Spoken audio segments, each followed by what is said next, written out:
Good morning and welcome to the Trade, National Security, and American Prosperity Conference. I want to start this morning with a story because the best way to understand where we are is to understand where this argument we are all going to be debating today began. I'd like to take you back to the summer of 1789. I want you to think about what America looked like then.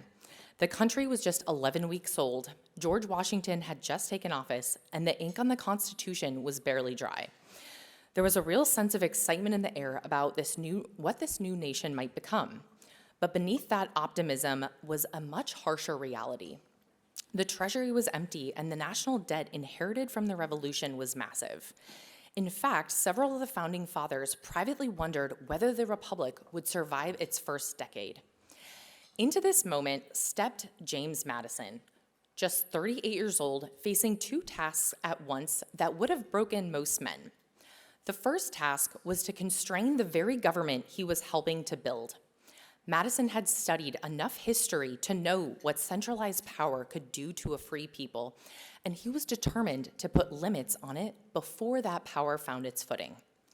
So that summer, he shepherded 10 constitutional amendments through a very skeptical Congress, and of course, we now know them as the Bill of Rights. His second task was much more immediate.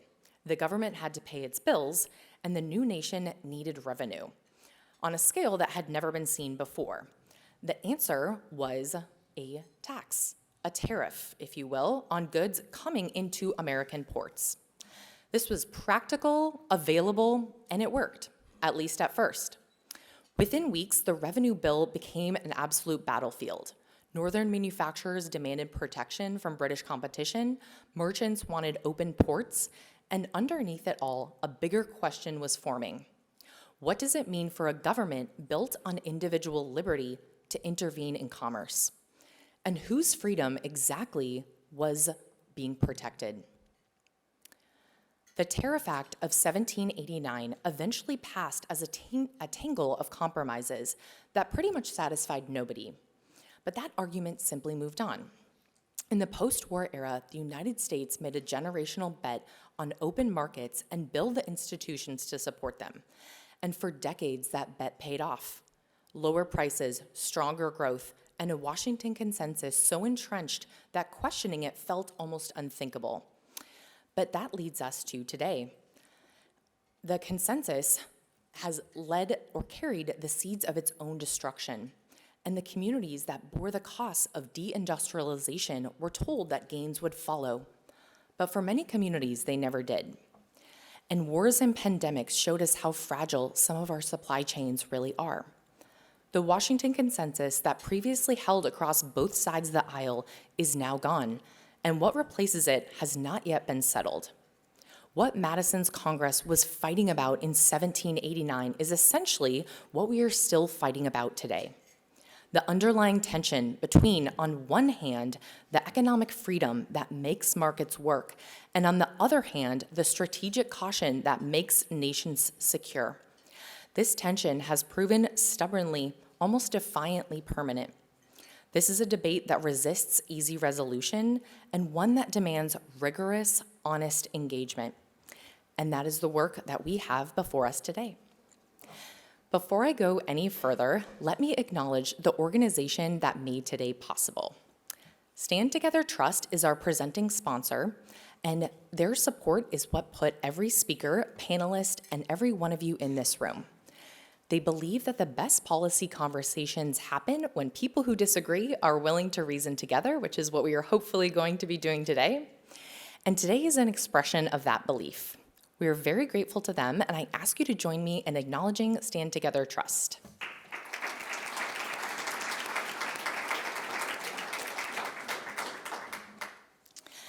To open our morning, I introduce to you someone who spent a career doing what this conference is trying to do, taking the long view on economic policy and asking not just what the theory predicts, but what it looks like when you put it into action.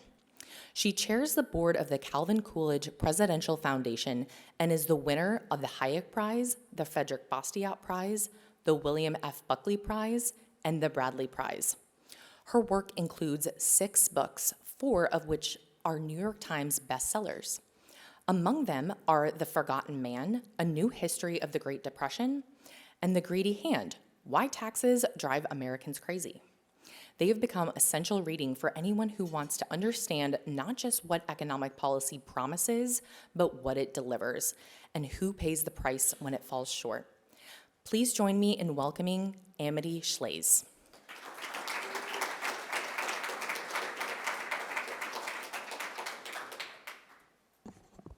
Can you hear me? Good morning. Thank you. I almost went to the wrong conference because I went upstairs and there were a bunch of guys, turned out they were consultants, talking about the CHIPS Act.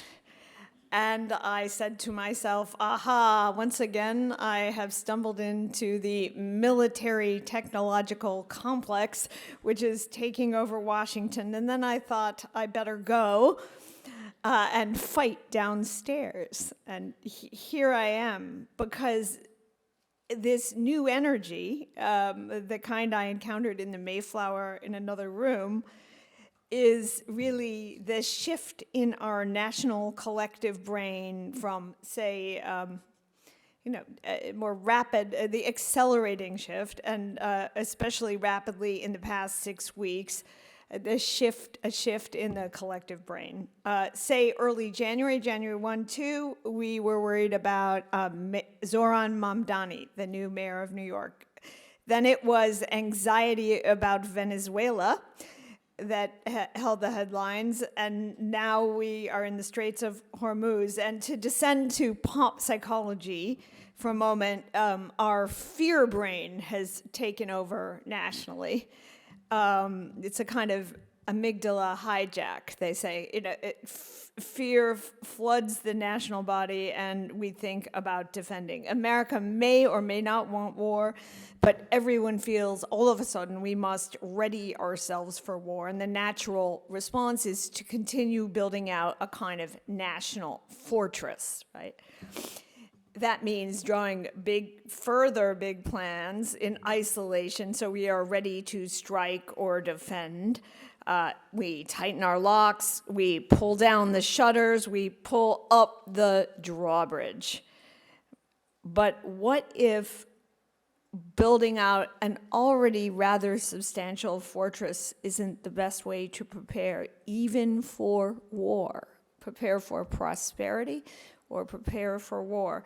What if the best preparation instead is to make domestic America a better economic playground, a place where even unknown individuals can innovate, can invent, and can try ideas, where we can prevail in battles if we need to because of sheer strength or because of what is known in the text as a technological surprise, that is, an innovation so unexpected that it flummoxes the enemy.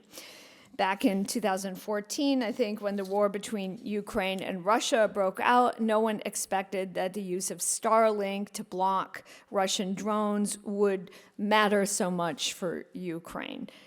Starlink doesn't entirely come from the military, technological, or industrial complex. It comes also from the jungle gym, the slide, the swings, the playground of ideas. You have to remember where it came from. So to invite people who are afraid to play when fear predominates is a counterintuitive idea. But Starlink is far from the only example of the power of American play. The sweep of our own history, both in the World Wars and in the Cold War, suggests that play has often served us well when it comes to prosperity, the topic of this conference, and preparing for war. The record even speaks for, and I'm going to say something that is so unfashionable right now, for freeing trade, which is hard to hear at a moment when the national instinct almost is for setting tariffs and sanctions. The case does take a minute or two to convey, which is why I'm honored to open this conference and to be very grateful to the American Institute for Economic Research, to leader Sam Gregg, and to this audience for a little bit of time. So you want to start, if you're going to tell this story, with another fortress moment. In many ways resembling current hour, that would be 1919. Even when armistice came, that was the name for the end of World War I. It wasn't victory, you recall. It was less conclusive than that. There was no end to anxiety because our country was in shock at the scope of the war it had gone through. In 1919, we were still just absorbing the notion that there was such a thing as a world war. During the war, the administration of Woodrow Wilson had commandeered a good share of the U.S. economy. We forget what he did. He shut down the stock market. I'm sure President Trump would like to do that now. And not just for a day or two, so he didn't have to look at those results. He nationalized the railroad at the end, and then the railroad mattered a lot more because there were no highways to speak of. It was the central transport of the United States. He raised taxes to 77% at the end of the war so that we could pay for all we spent. And in Washington, there was a call for yet more militarization after the war. They spoke of universal service, by which they meant a peacetime draft, which was then kind of a new idea. The lawmakers in the period, early 20s, 1919, and so on, paused, however, before plunging into further fortress construction. They discerned that they had a choice to make. Perhaps America needed more fortress, or perhaps less. That was the question. And one who spoke up was a senator named John S. Williams, Mississippi, and he spelled it out. In the congressional record, I quote, "It seems obvious there are two theories with regard to a military establishment. One would be to establish an army to whip anybody. In order to do that, we would need about 2 million men on a peace establishment, or 1 million at any rate. The other path, Senator Williams suggested, is to pursue our traditional path of conserving the financial resources of the people during times of peace. After all," as he went on to point out, "the rapid mobilization for the war that had just passed, what we call World War I, had demonstrated that an America that lived free during peacetime from the burdens of war could vanquish the most efficient and well-prepared military force that the world ever dreamed of." That would be Germany and its allies, because we had. So wait a minute, let's halt before we construct. So a new president soon, that would be Warren Harding, and Congress made the choice. When it came to international policy, they opted for fortress protection. Tariffs on Cuba would double in the 1920s, tariffs on other nations as well. Both at the beginning and especially at the end of the decade, you saw passage of tariff laws, and I'll speak about, you've heard the name Smoot-Hawley. I'll speak a little bit more about Smoot-Hawley later. Domestically, however, Harding and his successor in office, Calvin Coolidge, opted for playground. They lowered the 77% tax rate to, does anyone know? 25. In a succession of moves, they cut federal spending. This is the only period where a president left office with a government smaller than when he came in, the only peacetime period, and that was Cal Coolidge. They fought for and won a low capital gains tax rate of 12.5%. You're like, Amity, why are you even mentioning that? The capital gains tax is the tax on play, even more so than the income tax. Personnel mattered too. The Treasury Secretary, whom they picked to build up the playground, to free the playground, was not only a business icon, but a devoted student of innovation, Andrew Mellon.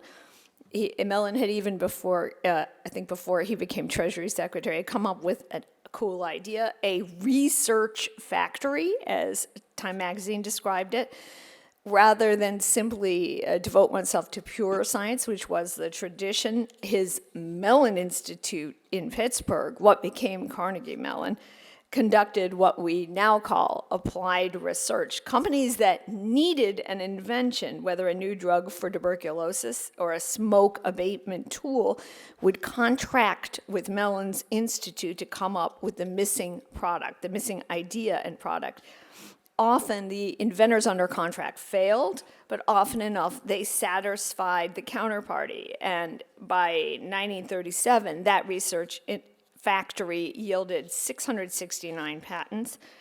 The innovation corollary was also financial. A Wall Street man named Alfred Lee Loomis and his partners created a new, or exploited, saw they could exploit a new form of corporation, really the holding company, to raise what had been missing, which was the money to fund a very expensive but important industry, the wiring of the United States, electricity.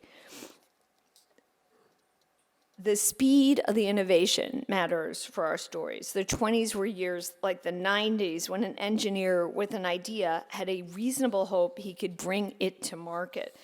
A Danish immigrant named Knudsen, William Knudsen, figured out how to make a muffler out of simple pieces in 2 minutes instead of 10 or more. Soon enough, he was manufacturing at Chevrolet. Henry Ford reduced the time it took to assemble the chassis from 12 and a half hours to 1.5.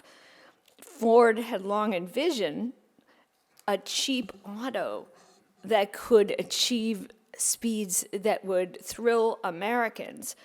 He had the Model T, which you've heard of, but he wanted something faster. Do you know how fast the Model T could go? Does anyone know? About 35. If you pushed it, maybe more, but about 35.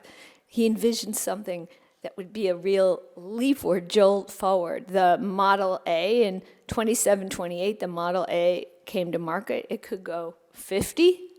And that's the metaphor that captures the leap of the 20s as a result of the quality of the playground.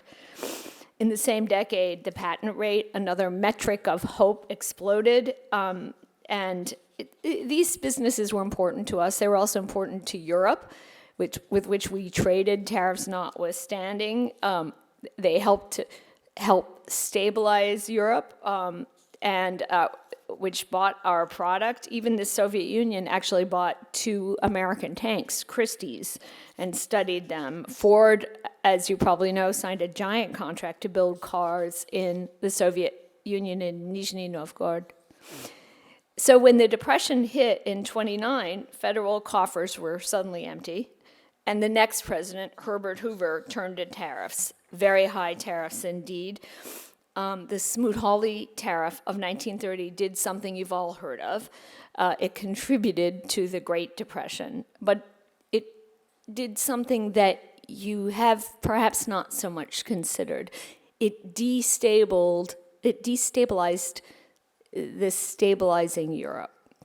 It undid the little good work of the few years before. Europe needed freer markets desperately in the early 30s to sell and climb out of debt. A German central banker, Hjalmar Schacht, came over to beg Congress not to pass Smoot-Hawley and to beg the president not to sign it. But America did not listen. Smoot-Hawley passed. Schacht deepened his commitment to Adolf Hitler. Cuba fell in hard times, in part because of our tariffs, and became unstable. If you were a Marxist, we're having debate today, you would blame our 1920 sugar tariffs for the rise of Fidel Castro in the 60s, late 50s, and you would not be entirely wrong. From 33, a new president formalized the change at home. No more playground. The business culture became punitive classroom. President Roosevelt raised taxes committedly and violently. He took over entire industries through the National Industrial Recovery Act. He pushed through a pro-union law so powerful it forced employers to pay wages they could not afford. Roosevelt also locked up, literally or at least mentally, any number of business leaders. He planted a dunce cap on the heads of those leaders.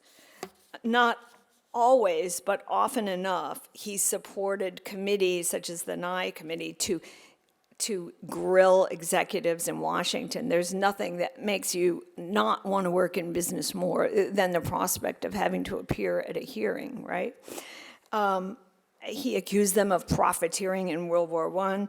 Andrew Mellon, the venerable former Treasury Secretary, spent much of the decade in court, his last years of his life, on trumped-up charges of tax evasion.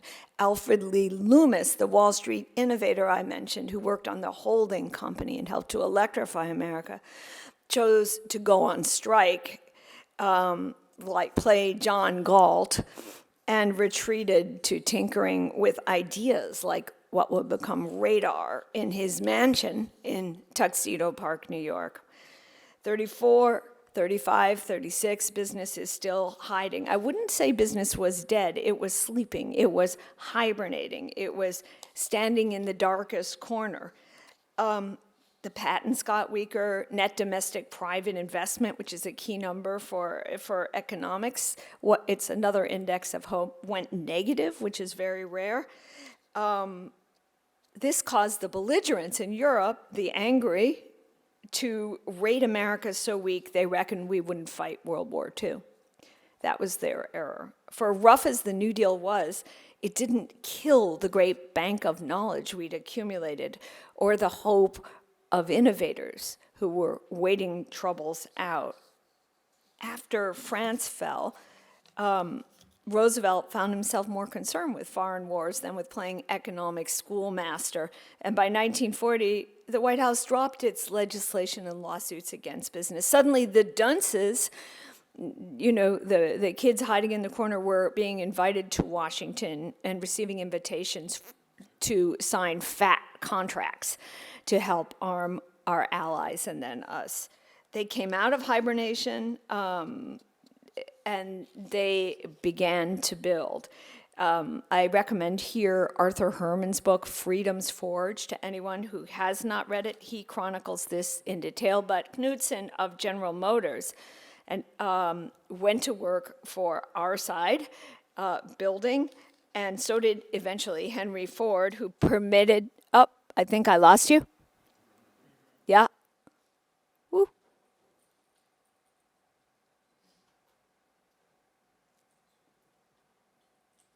Hi? Yeah. Who permitted his assembly lines to produce tanks and eventually B-24 bombers. Leaders of industry have responded, said the president. You bet. The dynamic operated just as Senator Williams of Mississippi had predicted. The ideas and experience gathered made us ready to swing into war in seconds. We might have been sleeping, but we really were a sleeping giant.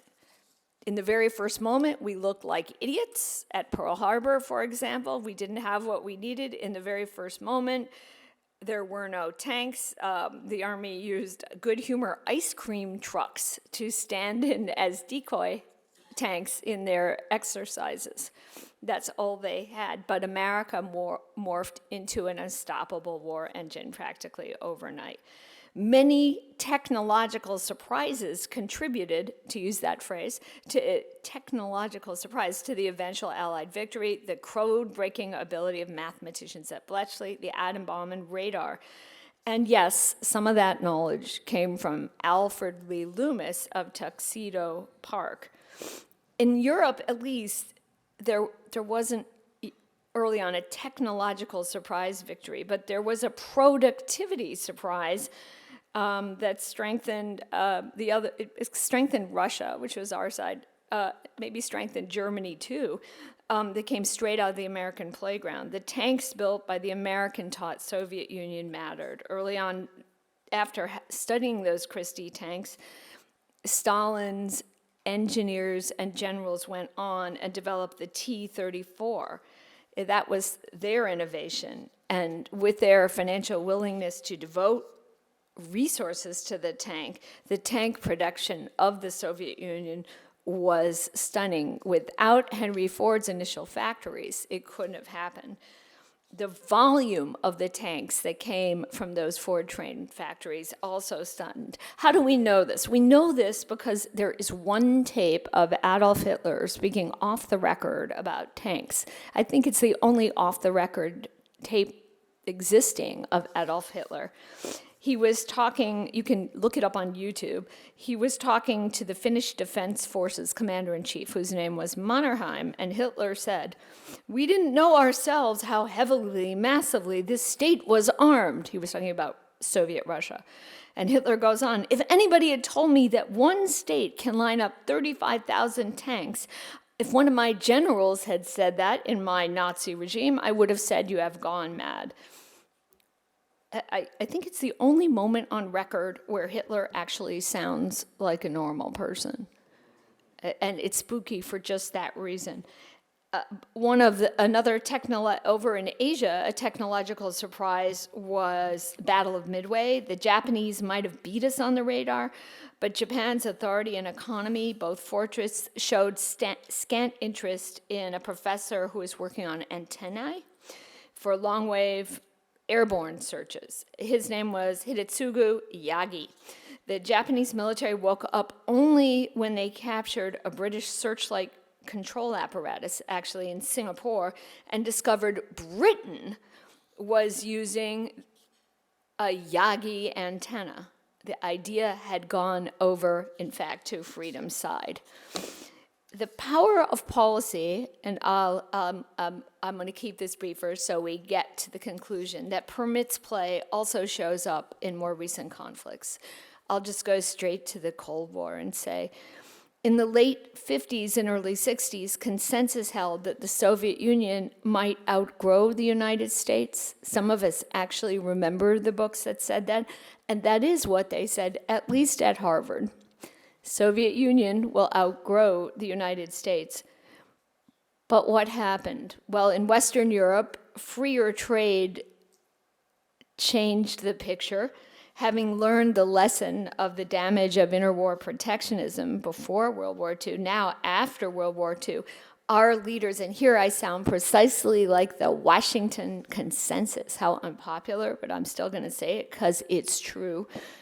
We fought for free trade in Europe, set up the GATT, made sure it worked, and that did stabilize Europe in a far firmer fashion than anything that had happened prior to World War II. Over here, it was the playground at home that mattered, especially after new laws of the 70s and 80s, but I'll stick to the 70s, reinvigorated the players on our playground.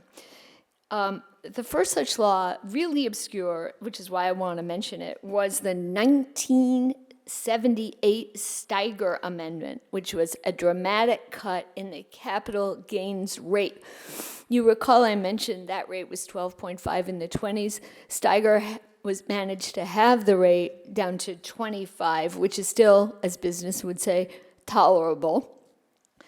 Overnight, that shift in the capital gains rate, the play tax, gave life to new companies and a new industry, what we call venture capital. Around the same time, our Labor Department changed its rules to allow pension funds to invest in the venture capital field. We cleaned up our intellectual property law through a law called Bayh-Dole that allowed professors and universities to keep more of what they did. And venture capital exploded. Ideas that had been on the shelf for a long time were suddenly marketable as well. So you think of the modern cell phone came out of that. Freer than its European counterparts, in part because of IP, our pharma industries also did their part for world peace and prosperity. The West didn't win the Cold War by invading Moscow or Prague. It won the Cold War by outweighting Russia in the long growth contest. The strength of the Western playground, right next door to Russia, that is Western Europe, over time demoralized East Europe, Warsaw, East Berlin, and eventually Moscow. Mikhail Gorbachev gave up when he did because he ran out of money. The benefits from our shift toward a freer market are still coming. I want to stop, again, unpopular, but I'm going to say it, thank our pharma industry for developing the drug cocktail that made survival with AIDS possible, and for developing the COVID vaccine, and thereby allowing us to permit ourselves to end a national quarantine. What does it all tell us? That fortress may be necessary, fortress work, we may tell ourselves fortress work is necessary, subsidies for old weapons, carefully crafted programs for new ones. They may prove useful in a war, but what may matter more for a peaceful outcome is something that consultants and maybe some generals won't think of first, taking steps that guarantee our economic freedom, lowering taxes, reforming entitlements so our budget is tenable in future, and yes, so counterintuitive to the fear brain, fostering intellectual exchange and freedom for trade. As Sam Gregg says, we don't want to, every time we pass a protectionist measure, we dull our awareness of comparative advantage. We dull our own brain because we can't quite see with what we're good at. We're messing with the price, in effect, because a tariff is a tax. And that's important. We end up making slightly the wrong thing. And the wrong thing won't be the technological surprise we need. The technological surprise is what will give us the advantage in this next conflict, but more likely the conflict after that. And the idea for the technological surprise will come from somebody we don't yet know. So build a fortress where you must, but always, always clear space for play. Thank you very much.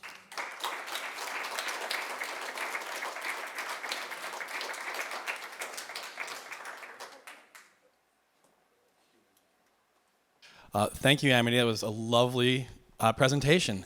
Amity, if you'd like to come join me at the chair here. Sorry. Yeah, we get to sit. This is the lovely part. Here you are. So thank you again.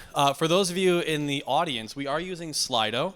So if you have questions that you would like to ask any of the presenters during this conference, please feel free to log in. It's free. There's a QR code on the back, and I am actually receiving the questions here. We do have 2 that have been asked so far, so I will read those and bring them up here. So Dr. Shlaes, you speak of fear in the United States. Do you have a sense of where this fear came from, and how has it led to our current political climate? Oh, thank you. I should mention I am not a doctor. I wish I were a doctor. That was very polite. No, it's just any military conflict changes the brain. You're in danger. Yeah, it sounds like a lot like Bob Higgs' ratchet effect in Crisis in Leviathan, right, where we see government intervention rise and then never quite abate once the danger subsumes or subsides. Yeah. So I guess to follow up on it a little bit, so it's one thing to be afraid, but it's another thing entirely to return or to turn to protectionism and try to shut out what makes us afraid. This seems to be at odds with what America has done over the last 250 years. Normally, it seems like when confronted with a challenge, we face it. But here, it seems as if we want to back away or preserve something that may be lost. Well, this is a danger of populism. It's very easy to say, we'll protect your industry, and it won't be so bad. It's very easy to say that. So when you're interested in getting votes just like that, in an election next week, that's what you will call for. You never explain that the factory might not be making the right thing because the protection was crafted by the lawmakers to fund the wrong thing, to fund the non-technological surprise. And in the end, when you're protected, you're stupid as a business, usually, and somebody else comes along and makes something cheaper somewhere else, and then the workers say, where is my job? And it's very tragic. So that's the simplest way to put it. It's a gimme. It's an easy gift to people, perhaps the wrong gift. Perhaps we should say, as boring as it sounds, education is the answer. And that we expect too little of our workers. They can do a lot more than they seem to be able to do. And in our emphasis on unions, which are very fashionable, there's too much emphasis on pay and too little emphasis on training. Yeah, it seems, it reminds me at some level of the debate on China, which we'll have a panel on later on today as well. But many people point out that Chinese manufacturing is just so huge. It's a massive component of world productivity. But they employ something like 212 million people in manufacturing alone. The US, by comparison, is only about 12.7 million. So the productivity of the American worker is astronomically high. It seems to me that if anyone needs protectionism, it would be the rest of the world from the American worker, not the other way around. Right, and maybe if you're looking at our sociological problems, which are major, you have to parse out what it is that is the problem. Is the problem a lack of education? Is the problem an unwillingness to move? Is the problem an unwillingness to go to work at all? Which has gotten far worse in the recent period, especially after COVID. What could lure a worker to work? It may not be just the job. It may be training and a large wage after the training. That's where the thinking has to go, not so much to the tariff or minimum wage. So here's another one that's come up in a few, and I'm going to kind of group these questions together. So can good domestic policy, or what you might call a big playground, offset the drag that we're seeing from tariffs on trade and economic growth? The 20s suggest that good domestic policy, i.e. a big playground, can offset much of the damage of tariffs to us. I also referred to the international policy damage, the damage to our allegiances and our friendships, and the hostility we attracted for the tariffs. That's another question. Yeah, I do want to follow up on that. So it seems like one of the unsung or unrecognized costs, or little recognized, I should say, of tariffs and trade policy is that erosion of trust. What do you think it will take, if anything, to restore that trust? An honest conference with honesty, not game playing. I don't follow current policy so much because I've got my head buried in Calvin Coolidge's era and the era before. But even I noticed that Secretary Rubio's remarks won applause from Europeans. That's hard to do. If you've ever spoken at the Munich conference, Verkunda, you will know that Americans just don't get applause. Bush Americans, Democratic Americans, maybe President Obama, but it was stunning how much the Europeans liked the frank but not vicious presentation of Secretary Rubio. Yeah, so here's one. So the last Republican platform was dedicated to the forgotten. I think what they're referring to is the hollowed out manufacturing sector, or the Rust Belt. How does this forgotten man, fit into the situation that we're describing? as some of you know, I wrote a book called Forgotten Man, so I was kind of, this was pointed out to me a few times. If you want to explain the Rust Belt, I want to mention a factor that's far more important to me, seems far more important than I would have thought before I looked into the period, which is heavy unionization. The reason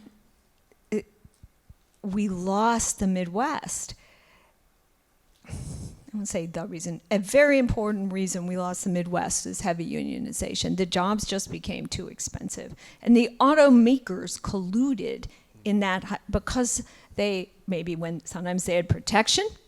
Protectionism is a lesser evil, basically, from the point of view of an automaker. If I get some protection, I can pay higher wages, and then I won't have a strike. And then production will be 300 days a year, not 200. And then I will make profit. That is their chain of thinking. So, okay, but the unions pushed up the wages. The automakers acquiesced or got Stockholm syndrome. And our cars and our jobs became too expensive. And the places we loved, where there was so much hope, they did worse than hibernate, right? And we betrayed the workers in those places by telling them a union lie.